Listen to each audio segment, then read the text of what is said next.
안녕하세요. 범블한 복덕방입니다. 구독과 좋아요, 알림 설정, 회원가입 부탁드리겠습니다. 바로 내일 7월 29일 기준으로 무주택자들에게는 아주 좋은 기회들이 나오게 되는데요.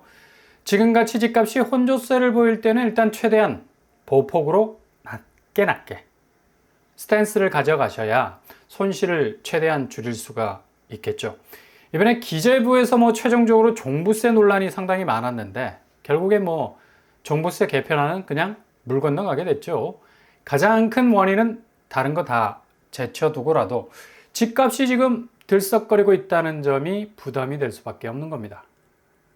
정말 실체가 모호할 정도로 계속해서 이 지표적으로 밀어붙이는 집값 추세, 이렇게까지 계속 이어지고 있는 상황인데 정작 종부세, 이 세금 개편까지 해버리게 되면 완전히 조세 형평성이 무너질 수 있는 여지가 많고, 그만큼 자산 가격이 오르는 듯 보이는 추세도 종부세 개편과 동시에 불타는 곳에 기름을 끼얹는 결과가 나올 수 있을 것으로 보여서 기재부가 급하게 종부세는 없던 걸로 그냥 say goodbye 하게 됐는데, 이런 시츄에이션에서 종부세가 정말 치고 나오게 된다면 엄청난 집값 자극제가 될 수 있기 때문에 한마디로 그냥 잘라버린 것 같죠.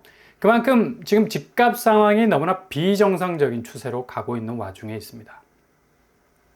지금 서울 아파트 거래량이 7월 들어서 주춤거리고 있습니다. 하루하루 계속해서 늘어가던 거래량이 정말 눈에 띌 정도로 하루 거래량 대폭 감소 추세로 돌아서고 있는데, 지난달 7,200건을 넘나드는 거래량이 완벽히 부활한 이 집값 상승세의 신호탄인 것처럼 확산 조짐이 보였으나, 역시 너무 비정상적으로 움직이는 집값에 대해서 매수자들이 자칫 상투 잡겠다는 위기감이 고조가 되면서 발을 슬슬 빼고 있는 형국이 일어나고 있는데, 이렇게 급속도로 진행이 되고 있다는 점이 7월과 8월을 지나면서 부동산 시장에서 급속도로 확산이 될 것으로 보이네요.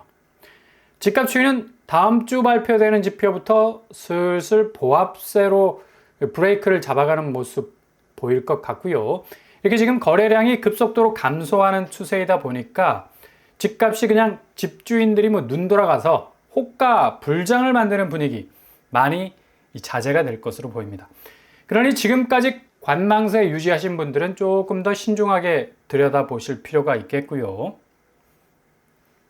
매물 역시도 거래량이 급속도로 느는 추세라면 매물이 거의 빛의 속도로 빠져나가야 하는데 지극히 횡보하는 모습으로 궤적을 이어가는 걸 볼 수가 있죠. 다음 주 되면 다시 82,000건 수위로 물이 차오를 가능성도 높아 보이고요. 그만큼 거래량이 8월로 가는 시점에서 슬로우 스텝을 아주 느리게 밟는 현상이 일어나고 있기 때문인데 아주 분명한 지표로 나타날 것으로 보입니다.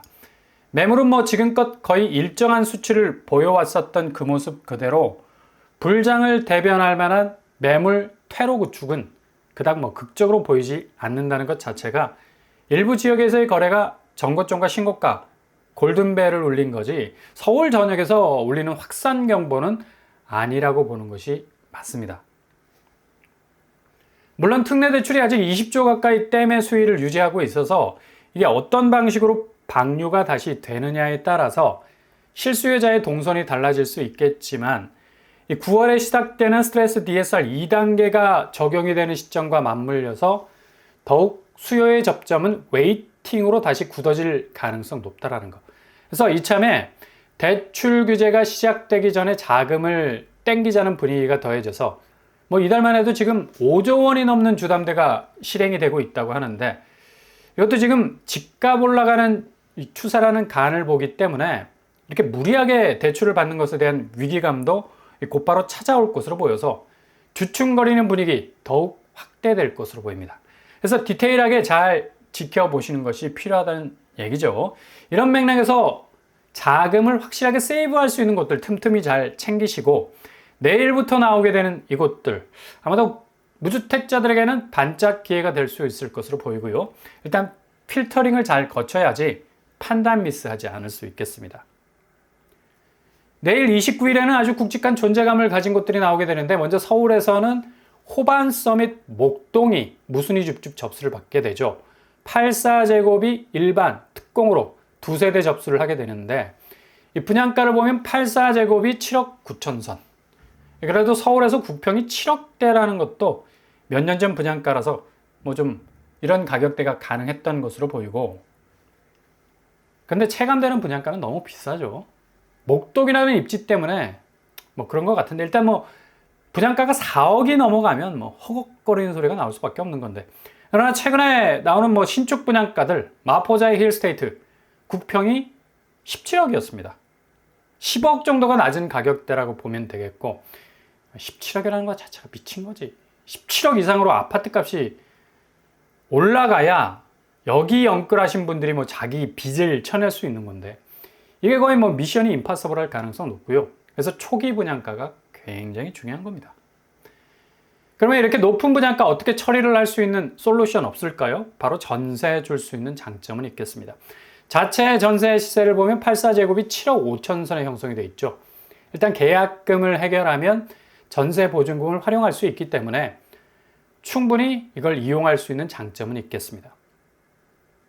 그렇다면 자체 시세는 구평이 13억 7천의 효과를 보이고 있습니다. 대체로 6억 정도의 시세 방어력을 가지고 있다는 점.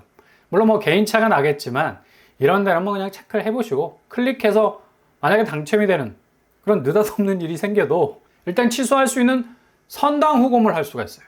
페널티가 없는 곳이기 때문에 그냥 뭐 스킵을 해도 되고 들여다봐도 된다는 얘기입니다. 대신 시세 부분에서는 연말로 갈수록 서울 집값이 상당한 불안정성을 보일 수 있다는 점은 고려를 하셔야 되고요. 그래도 어느 정도 방어력은 갖춘 곳이니 참고하시고요. 입지는 신정 내거리역, 그러니까 2호선 초역세권이 되겠습니다. 입지적으로는 뭐 나무랄 데가 없는 곳이기도 한데, 문제는 이 분양가 8억에 가깝다는 것 자체가 부담이 될 수가 있겠네요. 물론 뭐 전세 보증금 활용도가 있지만 이 정도 금액을 움직이는 이 부담감 이만저만이 아닐 수 있다는 점입니다. 그리고 내일 또 한 곳이 나오죠. 여기는 자체 시세가 거의 뭐 10억 이상의 방어력을 갖춘 곳인데, 하반기 아마 무순위 줍줍의 대마왕이 될 수 있는 곳이기도 합니다. 바로 동탄역 롯데캐슬 7월 29일 아마 전국적인 열풍이 불 것으로 보이는데, 일단 뭐 특공과 일반 두 세대씩 네 세대가 나오기도 하고, 이건 뭐 해당 지역 동탄 거주자만 해당되는 무순위 줍줍이고요. 65제곱 3억대, 84제곱 4억대, 102제곱 5억대로 나왔습니다. 그렇다면 이걸로 끝나느냐? 그렇지 않다는 얘기죠.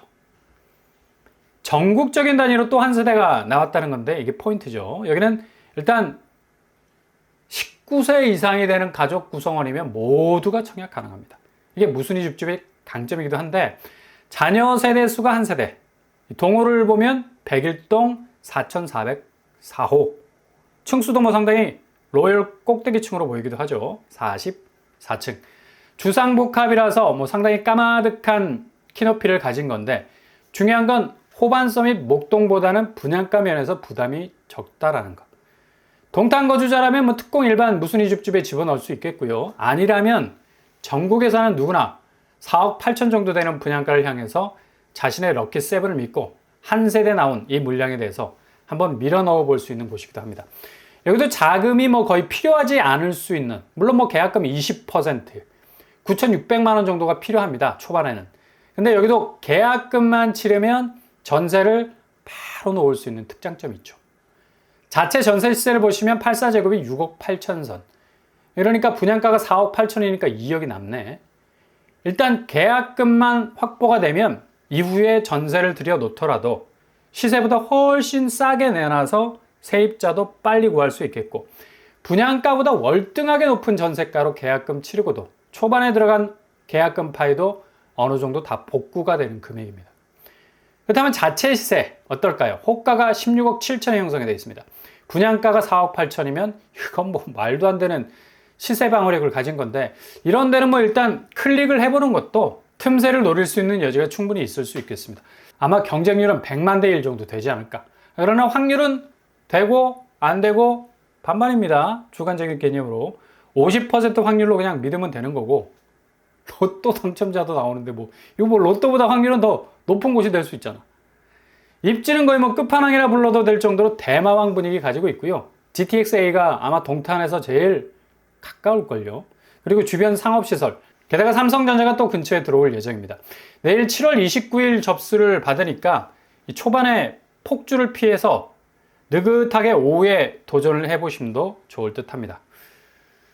그리고 또 한 곳, 문제적 문제의 아파트 레미안 원펜타스가 특공 접수를 시작하네요. 여기는 뭐 강남권 분양이라서 정말 분양가는 손에 잡히지 않는데 한번 그냥 쓱 훑어본다는 차원에서 5구제곱이 17억, 웬만한 비강남권 서울 아파트 국평가격하고 맞먹죠. 그리고 84제곱 22억, 까무러칠 정도의 엄청난 압박감을 느끼는 액수, 특히 난이도가 높은 것은 후분양 단지, 바로 2024년 8월 다음 달부터 입주가 시작이 됩니다. 그러니 뭐 자금을 빛의 속도로 동원을 해야 하는 건데 전체 641세대 중에 292세대 일반 분양, 계약금만 84제곱 기준으로 4억 3천만 원입니다.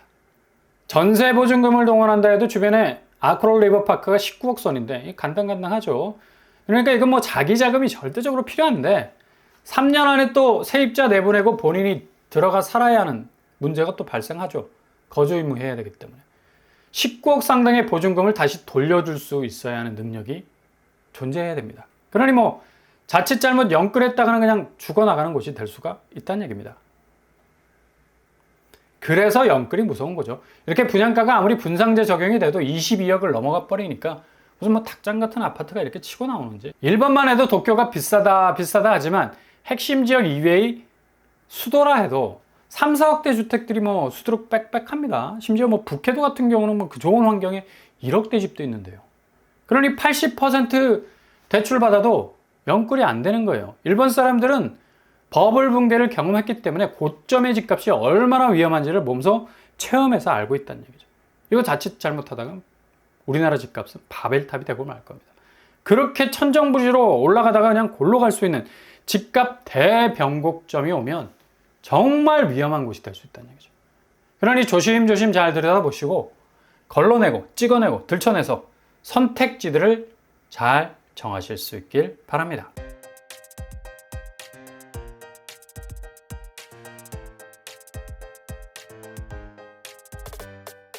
오늘 부동산 캐릭터쇼, 바로 내일 아주 극적 장면들이 연출될 것 같고요. 한마디로 뭐 빅데이인데 무주택자라면 관심을 가질만한 곳들이 있죠. 대박 희소식들이 정말 동탄 같은 가격대로 무한 공급이 될 수 있는 그런 날이 빨리 올 수 있었으면 좋겠습니다. 아니 뭐 아파트 가격 4억도 비싸. 경기권은 그냥 2, 3억 되면 충분한데. 경제대국 일본도 그렇고요. 미국도 정말 좋은 집은 3, 4억밖에 안 합니다. 실제로. 한국은 정말 언젠가는 이놈의 집값 때문에 크게 한번 터지게 될 날 분명히 찾아오게 될 겁니다. 올동원합니다. 항상 여러분의 길이 꽃길만 되실 수 있길 바랍니다. 이상 오빤프란 복덕방을 마치겠습니다. 구독과 좋아요 부탁드립니다. 감사합니다.